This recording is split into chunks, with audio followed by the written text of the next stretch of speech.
لا حول ولا قوة إلا بالله العلي العظيم أعوذ بالله من الشيطان اللعين الرجيم بسم الله الرحمن الرحيم رب اشرح لي صدري ويسر لي أمري واحلل عقدة من لساني يفقهوا قولي اللهم صل على محمد وآل محمد وعجل فرجهم. سامعین کرام، السلام علیکم ورحمۃ اللہ وبرکاتہ. جیسے کہ ہمارا درس جو ہے تفسیر قرآن مجید ہے، درس نمبر 39 ہے. آج جو ہے ہم 30ویں پارے کی چھوٹی سورہ جتنے بھی ہیں ان میں سے جس طرح سے ہم متواتر طور پر پڑھتے ہوئے آ رہے ہیں تفسیر، آج ہم جو ہے سورہ مبارک اعلیٰ کی تفسیر کی طرف نگاہ کریں گے کہ جو ہمارے سبح اسم ربک الاعلیٰ خوب شروع ہوتا ہے، آغاز ہوتا ہے. خوب سورہ مبارک میں اس چھوٹی سی سورہ میں جو 19 آیتوں پر مشتمل ہے اور 87 سورہ ہے قرآن کریم کا، جو کہ جزء سی میں یعنی 30ویں پارے میں ملتا ہے ہمیں. خوب 87 سورہ ہے، مکی سورہ ہے، مکے میں نازل ہوا ہے. خوب اس سورہ کے جو 19 آیتوں پر مشتمل ہے، چھوٹی چھوٹی آیتیں ہیں کہ جہاں پر جو ہے کچھ مضامین کی تقسیم بندی کی گئی ہے. یہاں پر 2 موضوعوں پر گفتگو ہوئی ہے. سب سے پہلا موضوع یعنی ایک پارٹ جو ہے، ہمارے 2 پارٹس کیے گئے ہیں. یہاں پر خداوند عالم نے سب سے پہلے پارٹ میں یعنی پہلے قسمت میں یہاں پر حضرت رسول خدا صلی اللہ علیہ وآلہ وسلم سے خطاب کیا ہے، یعنی ان سے مخاطب ہوا ہے اور کہا ہے یعنی رسول سے خداوند عالم نے فرمایا ہے کہ اپنے رب کی تسبیح کریں، خوب تسبیح و تہلیل کریں، اور اپنے رسالت کے جو فرائض ہیں، جو وظیفے ہیں، جو کام ہیں، جو فعل ہیں ان کے، یعنی جو بھی مسئولیت ہے ان کے رسالت کی، نبوت کی، اسے کیا کریں، انجام دیں. اور اس حصے میں خداوند عالم نے کیا کیا ہے، اپنی ہی اوصاف کو بیان کیا. یعنی سب سے پہلا یہ کہ رسول سے مخاطب ہے، کون سے، خاتم الانبیاء حضرت محمد مصطفیٰ صلی اللہ علیہ وآلہ وسلم سے مخاطب ہے. اور خداوند عالم نے دوسرا یہاں پہ کیا کیا ہے، اپنی تسبیح اور اپنے جو رسالت کے فرائض ہیں اس کو انجام دینے کے لیے کہا کہ اپنے رب کی تسبیح کرو اور اپنے رسالت کے کیا کرو، فرائض کو انجام دو. تیسرا نقطہ یہاں پر کیا، خداوند عالم نے پہلی قسمت میں سورہ کی اپنی اوصاف کو کیا ہے، بیان فرمائے. اب دوسرا مضمون، دوسرا حصہ اس سورہ مبارک کا یہ کہ اہل ایمان جو تھے یعنی مومن لوگ جو ہیں اور جو کافر لوگ ہیں ان کا تذکرہ کیا گیا ہے. اور دونوں گروہ والے یعنی جو دونوں جن ہیں، مثلا مومن بھی اور کافر بھی، اہل ایمان اور اہل کفر والوں کے لیے یہاں پر جو ہے سعادت جو مومن کے لیے رکھی گئی ہیں، اور جو شقاوتیں، جو چیزیں، جو انجام ان کا رکھا گیا ہے، مثلا اہل کفر کا ان کے عوامل کیا ہیں اس کی یہاں پر گفتگو ہوئی ہے. اور اس سورہ کے جو آخر میں ہے، اس حقیقت کی طرف جو ہے وہ بتایا گیا، توجہ کروائی گئی ہے، متوجہ کیا گیا ہے لوگوں کو کہ ان کے مطالب کو صرف قرآن کریم نے نہیں بیان کیا، بلکہ یہ سارے مطالب یہ جو تھے ان کے، وہ کیا ہیں، گزشتہ انبیاء یعنی جو پہلے انبیاء گزر چکے ہیں ان کے کتابوں میں بھی، مثلا ان کے جو صحیفہ تھا، ان کی جو کتابیں تھیں اس میں بھی یہ سارے مطالب کو بیان کیا گیا. یہ ساری چیزیں اس میں بھی موجود تھیں. صرف اور صرف قرآن مجید میں یہ سارے جو انجام ہیں، جو ان کا اینڈ ہے، جو ان کا آخر کا ہونا کیا ہے، جو ان کے انجام ہونا ہے، وہ ساری چیزیں پہلے بھی کتابوں میں، صحیفوں میں گزر چکی ہیں کہ جو معتبر اور آسمانی کتابیں بھی تھیں. صحیفہ تھا جو خداوند عالم کی طرف سے انہیں ملا تھا انبیاءوں کو. خوب ان انبیاء کو خوب یہ ساری چیزیں اس میں بھی موجود تھیں اور قرآن کریم میں بھی اس کے تذکرہ کیا گیا ہے.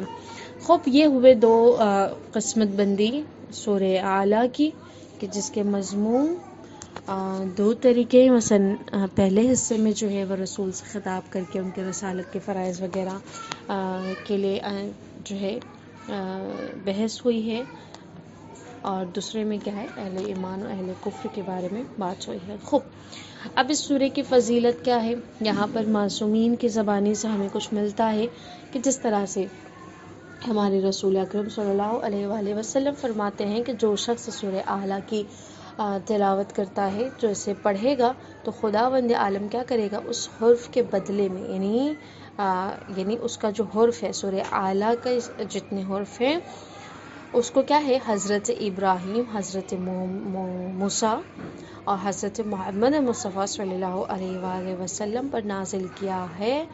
10 نیکیاں اسے عطا فرمائے گا. یعنی وہ نیکیاں جو انبیاء ان نبیوں کے اوپر خداوند عالم نے نازل کی، اس کے حرف کے بدلے، ہر ایک لفظ کے بدلے اسے عطا کی جائیں گی. یعنی وہ چیزیں، وہ نعمات، وہ مثلا نیکیاں کہ جو انہیں عطا فرمایا ہے پروردگار عالم نے، اس سورہ کی تلاوت کرنے والے کو بھی خداوند عالم جو ہے انہیں عطا کرے گا. کون کون سے نبی؟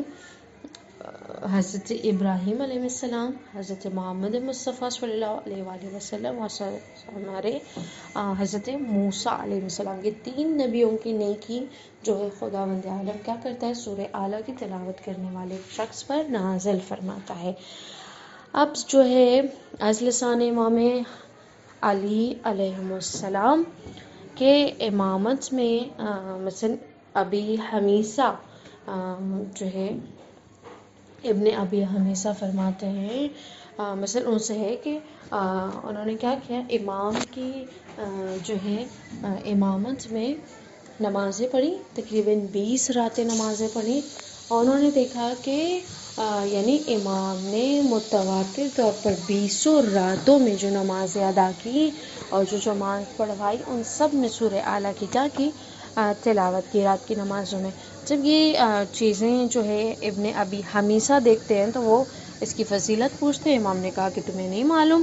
اگر تمہیں معلوم ہوتا کہ سورہ کی جو ہے فضیلت کیا ہے، تو امام نے فرمایا کہ اگر تمہیں معلوم ہوتا کہ سورہ کتنا اسرار، کتنے رموز، کتنی یعنی چیزیں اس کے اندر چھپی ہوئی ہیں، راز چھپے ہوئے ہیں، تو مرد ہر روز 20 مرتبہ اس کا کیا کرتا؟ اس سورہ کی تلاوت کرتا.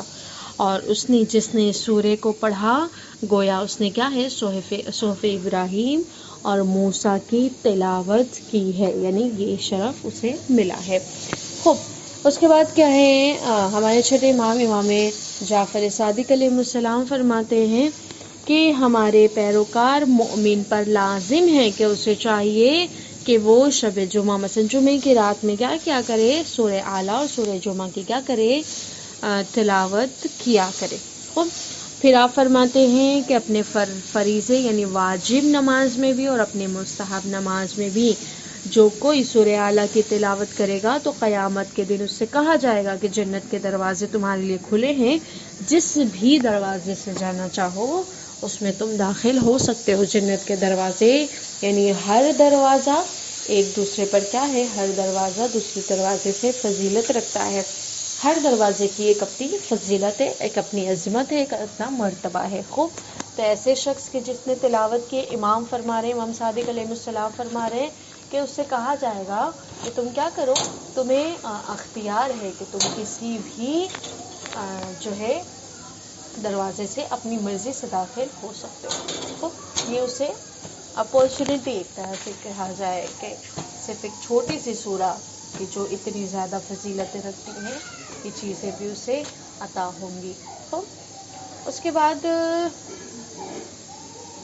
یہ کہ سورہ اعلیٰ، خوب یہ اس کے کچھ چند فضیلتیں تھیں جو ائمہ معصومین علیہ السلام کی زبانی ہم تک پہنچی. اس کے ترجمے کی طرف ہم نگاہ کرتے ہیں کہ کن رموزوں کو معصومین علیہ السلام نے جو ہے ہمیں بتایا ہے، ہم تک پہنچایا ہے.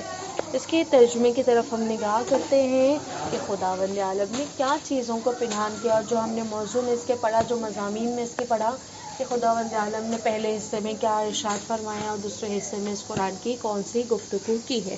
خوب، بسم اللہ الرحمن الرحیم. شروع اللہ کے نام سے جو بڑا مہربان اور رحم کرنے والا ہے. خوب، سبح اسم ربک الاعلی، اپنے بلند ترین رب کے نام کی تسبیح کرو۔ آپ نے مضمون میں پڑھا کہ خداوند عالم نے حکم دیا ہے اپنے پیارے نبی کو کہ اپنی میری تسبیح کرو۔ خوب سبح اسم ربک الاعلی، میں اپنے بلند ترین رب کی کیا کرو؟ تسبیح کرو۔ الذی خلق فسوی، جس نے پیدا کیا ہے اور درست بنایا ہے، یعنی صحیح طریقے سے بنایا۔ والذی قدر فہدی، جس نے تقدیر معین کی ہے اور پھر ہدایت دی۔ فہدا یعنی بس اس کے بعد کیا کی؟ ہدایت دی۔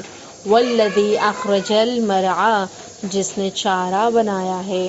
فجعلہ غثاء احوا، پھر اسے خشک کر کے سیاہ رنگ کا کوڑا بنا دیا ہے۔ سنقرئک فلا تنسیٰ، ہم ان قریب تمہیں اسے پڑھائیں گے کہ تم بھول نہ سکو گے۔ الا ما شاء اللہ انہ یعلم الجہر وما یخفی، مگر یہ کہ خدا ہی چاہے کہ وہ ہر ظاہر و مخفی رہنے والے چیز کو جانتا ہے۔ خوب وَنُيَسِّرُكَ لِلْيُسْرَىٰ، اور ہم نے تم کو آسان راستے کی توفیق دی ہے۔ فَذَكِّرْ إِن نَفَعَتِ الذِّكْرَىٰ، لہٰذا لوگوں کو سمجھاؤ اگر سمجھانے کا فائدہ ہو۔ فَيَذَّكَّرُ مَن يَخْشَىٰ، ان قریب خوف خدا رکھنے والا سمجھ جائے گا۔ مومنوں کی یہاں پہ اب بات کی جا رہی ہے۔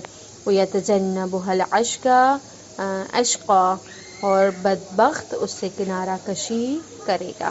الذی یصلی النار الکبریٰ، جو بہت بڑی آگ میں جلنے والا ہے۔ ثم لا یموت فیہا ولا یحییٰ، پھر نہ اس میں زندگی ہے اور نہ اس میں موت ہوگی۔ قد افلح من تزکیٰ، بے شک پاکیزہ رہنے والا کامیاب ہو گیا، یعنی اہل کفر کا انجام بتایا جا رہا ہے اور اہل ایمان کا بھی یہاں پر انجام بتایا جا رہا ہے۔ وَذَكَّرَ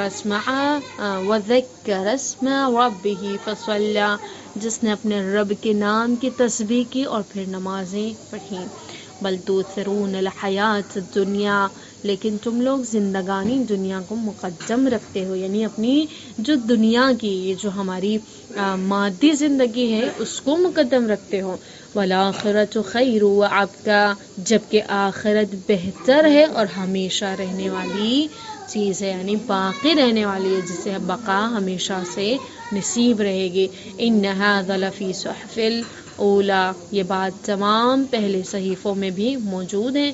صحف ابراہیم و موسیٰ، ابراہیم کے صحیفوں میں بھی اور موسیٰ کے صحیفوں میں بھی موجود ہے۔ خوب یہ صحف کے بارے میں بتایا کہ جناب ابراہیم اور جناب موسیٰ کے بھی صحف میں ہمیں ملتی ہیں یہ ساری چیزیں جو انجام بتایا گیا ہے۔ خوب اس کا ترجمہ تھا۔ اب چھوٹی چھوٹی چیزوں کی جو اس سورہ کی ہے اور وہ مختصر سی تفسیر بیان کی گئی ہے، جس طرح سے یہ کہ سبح اسم ربک الاعلی، یعنی تسبیح کرو اپنے بلند ترین عظمت ترین پروردگار کی۔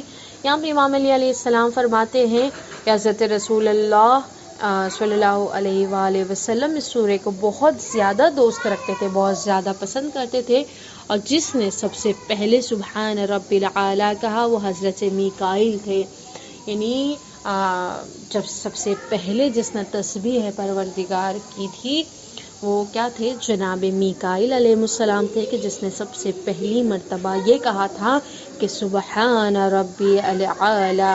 خوب اس کے بعد امام باقر علیہ السلام فرماتے ہیں کہ جب تم سورہ سبح اسم ربک الاعلی پڑھو تو کہو سبحان ربی العالی، اگر نماز پڑھ رہے ہو تو پھر دل میں کہو سبحان ربی العالی۔ یعنی امام نے فرمایا ہے، امام باقر علیہ السلام فرمانے کہ اگر یہ تلاوت کرتے ہو اور اس آیت پہ جب تم آغاز کرتے ہو، پہلی آیت کی تلاوت کرتے ہو، تو یہاں پر کہہ رہے ہیں کہ سبحان ربی العالی کہا کرو ایک آیت پڑھنے کے بعد، پہلی آیت۔ کہہ رہے ہیں چھوٹی سی جو تفسیر تھی کہ ہم نے یہ پڑھا کہ صحف ابراہیم اور موسیٰ کے جو آخری آیت میں ہم نے پڑھی کہ صحف ابراہیم اور موسیٰ میں بھی ذکر کیا گیا ان ساری چیزوں کا، خوب جو صحف آئے تھے۔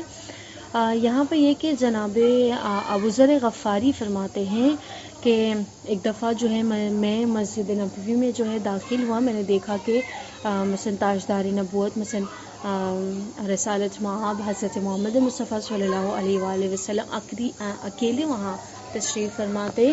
تو انہوں نے جو ہے موقع کی غنیمت جانتے ہوئے یہ دیکھا کہ اس خلوت کا جو ہے فائدہ اٹھایا جائے. اب ابو ذر غفاری کیا کرتے ہیں، وہاں پر جاتے ہیں اور ان سے سوال کرتے ہیں کہ یا رسول اللہ نے کتنی کتابیں نازل کی ہیں؟ تو رسول نے فرمایا کہ 104 کتابیں جو ہے خداوند عالم نے نازل کی ہیں. جناب شیس جو اللہ کے نبی تھے ان کے اوپر 50 صحیفے نازل فرمائے تھے. جناب ادریس جو اللہ کے نبی تھے ان پر 30 صحیفے نازل کیے تھے. حضرت ابراہیم پر 20 صحیفے نازل کیے گئے تھے، اور چوتھی یعنی 4 کتابیں مثلا جو ہے صحیفے جو نازل کیے ان کے اوپر 20، اور اس کے بعد 4 کتابیں نازل فرمائیں، یعنی جو آسمانی کتابیں کہی جاتی ہیں جن کا نام توریت، زبور، انجیل اور قرآن مجید ہے. خوب یہ 4 کتابیں یہ ساری اکٹھے ملا کر جو ہے صحف ملا کر 100 تھی، اور 4 آسمانی کتابیں خداوند عالم نے کیا کہ نازل کی ہیں. خوب صحیفے ابراہیم اور موسیٰ کس کے پاس ہے؟ سوال یہ اٹھتا ہے یہ جو صحف تھے، جو آسمانی کتابیں تھیں جو جناب ابراہیم اور موسیٰ کے پاس موجود تھی، جو خداوند عالم نے ان کے اوپر نازل کیے تھے، یہ کس کے پاس ہے؟ خوب جناب حضرت امیر المؤمنین علی بن ابی طالب علیہ السلام کا ہے کہ جب انہیں کوفہ کا گورنر بنایا گیا تھا، یعنی دارالخلافہ جب انہیں دیا گیا تھا، تو امام نے کیا کیا تھا، 40 روز صبح کی نماز میں کیا کی تھی، سورہ اعلیٰ کی تلاوت فرمائی تھی. اور تلاوت کی تو جو منافق تھے کوفہ کے، انہوں نے یہ مشہور کر دیا کہ مولا علی کو جو ہے قرآن کریم کی قرأت اچھی نہیں ہے. خوب ان کی جو قرأت ہے، ان کا جو پڑھنے کا انداز ہے اور اس طرح سے ہے، وہ ان کا اچھا نہیں ہے. اگر ان کی تلاوت اچھی ہوتی، یعنی ان کا جو سوچنے کا معیار تھا، امام نے جو 40 روز صبح کی نماز میں صرف سورہ اعلیٰ کی تلاوت کی، اس بنا پر ان لوگوں نے امام کو یہ جج کیا کہ امام جو ہے سورہ اعلیٰ کے علاوہ یعنی وہ لوگ یہ کہتے تھے کہ اگر ان کی تلاوت اچھی ہوتی تو وہ سورہ اعلیٰ کے علاوہ بھی کیا کرتے، دوسری سورہ کی بھی تلاوت کرتے، لیکن وہ تو صرف سورہ اعلیٰ پڑھتے ہیں. خوب یہ جب بات امام تک پہنچی تھی، یعنی امام کے کانوں تک جب پہنچی، تو امام کو بہت زیادہ، یعنی امام غمگین ہوئے، ان کو بہت زیادہ افسوس ہوا، اور انہوں نے متاسف ہو کر یہ امام کو کہنا پڑا تھا کہ میں ناسخ کو بھی جانتا ہوں اور منسوخ کو بھی جانتا ہوں، محکم کو بھی جانتا ہوں، متشابہ کو بھی جانتا ہوں. فصل کیا ہے، فصال کیا ہے، اور کس حرف کا کیا معنی؟ بخدا کوئی اگر ایسا حرف نہیں ہے جو حضرت رسول خدا پر نازل ہوا ہو اور مجھے نہ معلوم ہو. مجھے تو یہ بھی معلوم ہے کہ قرآن کس کے بارے میں نازل کی گئی ہے. یعنی امام نے واقعی تاسف کے انداز میں افسوس کے ساتھ ان چیزوں کو بیان کیا کہ لوگوں نے جو ان کو، یعنی اس معیار پر کہ امام سورہ اعلیٰ کے علاوہ کوئی اور سورہ تلاوت نہیں کرتے، انہوں نے یہ کہہ دیا کہ امام کی قرأت ہی اچھی نہیں ہے. اگر قرأت اچھی ہوتی تو وہ دوسرے سورہ کی بھی تلاوت کرتے، اس کی قرأت کرتے. امام کو افسوس کے ساتھ اپنے آپ کی جو امام کی جو فضیلتیں تھیں، خود امام کو اپنی زبانی اسے بیان کرنا پڑا کہ امام نے کہا کہ جو چیزیں پنہان ہیں، جو رموز پنہان ہیں، جو اسرار پنہان ہیں، جو ہدف ہے قرآن مجید کا، اور قرآن مجید کی جو آیتیں محکم، متشابہ، ناسخ و منسوخ، یعنی یہ ساری چیزیں جو فصلیں اس کی بیان کی گئی ہیں، وہ ساری چیزیں کیا کہا گیا، امام نے کہا کہ ہر چیزوں کا علم میرے پاس ہے. یعنی کوئی بھی ایسا حرف نہیں ہے، کوئی بھی ایسی چیز نہیں ہے جو رسول پر نازل ہو اور میں اس سے لا علم ہوں. اور کس دن قرآن مجید نازل ہوا وہ بھی میں جانتا ہوں، اور کس جگہ نازل ہوا ہے وہ بھی میں جانتا ہوں. پھر امام نے کہا افسوس ہے کہ ان ھذا لفی صحف الاولی، صحف ابراہیم و موسیٰ. یعنی امام نے کہا کہ افسوس ہے کہ پڑھتے ہیں وہ اور پھر اعتراض بھی کرتے ہو. یعنی یہ جو چیزیں بتائی گئیں کہ ھذا لفی صحف اولی، یعنی یہ چیزیں جو ہے مقدمے، یعنی پہلے جو چیزیں تھیں ان میں بھی موجود تھی. خوب یہ ساری صحیفوں میں یہ چیزیں بھی موجود تھی، صحیفے موسیٰ اور ابراہیم میں بھی موجود تھی. پھر امام کہتے ہیں بخدا میرے پاس جناب ابراہیم اور جناب موسیٰ کے صحیفے رسول اللہ کی طرف سے بطور میراث ہیں. تو پتہ یہ چلا کہ صحیفہ ابراہیم اور موسیٰ جو ہے ہمارے مولا امیر المومنین علیہ السلام کے پاس موجود ہے. ان انبیاء کا صحیفہ بطور میراث رسول خدا نے انہیں اپنے پاس سے امام علی کو عطا کی تھی. خوب یہ کچھ مختصر سی جو ہے وہ سورہ کی تفسیر تھی کہ جس میں پچھلی تاریخ کی طرف بھی ہمیں پتہ چلتا ہے کہ لوگ کیا تھے اور کس طرح سے یعنی اللہ کے بھیجے ہوئے کی جو ہے مثلا ان کی جو چیزیں تھیں ان سے کیا تھے لا علم لوگ تھے. وہ کچھ چند سوالات اس سورہ کی تفسیر سے ہے. سب سے پہلا سوال یہ کہ خداوند عالم نے سورہ اعلیٰ کو کتنے مضامین میں تقسیم کیا ہے اور دوسرے مضمون یعنی دوسرے حصے میں سورہ کے کن چیزوں کا ذکر کیا گیا ہے. دوسرا سوال یہ کہ یہ جو ہم نے سب سے پہلی جو اس کی آیت ہے سبح اسم ربک الاعلیٰ، یہ جو اس کی فضیلت ہے اس میں جو پروردگار عالم نے کہا ہے کہ میری تسبیح کرو، جو حکم دیا گیا ہے بلند ترین یعنی عظمت رکھنے والے پروردگار کی تسبیح کرو. تو یہاں پر امام کی زبانی امام باقر علیہ السلام کی زبانی ہمیں کیا پتہ چلتا ہے کہ جب بھی اس کی تلاوت کرو، اگر نماز میں بھی کرو تو ہمیں کس چیز کا ذکر کرنا چاہیے.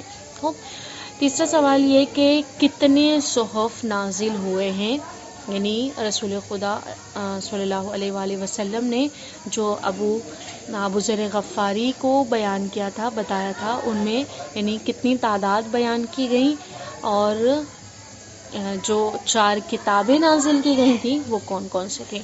اب چوتھا سوال یہ کہ امیر المومنین علی علیہ السلام نے یعنی اس جب کوفہ میں ان کو گورنر بنایا گیا تھا، جب کوفہ میں دارالخلافہ ان کو ملی تھی اور وہاں کا افتخار مولا کے پاس آیا تھا، تو مولا نے کتنی روز جو ہے اس سورہ کی اپنی نماز میں تلاوت فرمائی تھی. اور پانچواں سوال یہ کہ مولا نے اپنی صفائی میں یعنی اپنی افسوس یعنی لوگوں کی جب بیان کو سنا تھا تو افسوس کے ساتھ کن چیزوں کو بتا کر خود کی فضیلت کو جو ہے ثابت کیا، یعنی ثابت یعنی خود کی فضیلت امام نے گنائی تھی اپنی ہی زبانی. ان کی کچھ چند چیزوں کو بیان کریں. صلی اللہ علیہ محمد وعلی محمد. السلام علیکم ورحمۃ اللہ وبرکاتہ.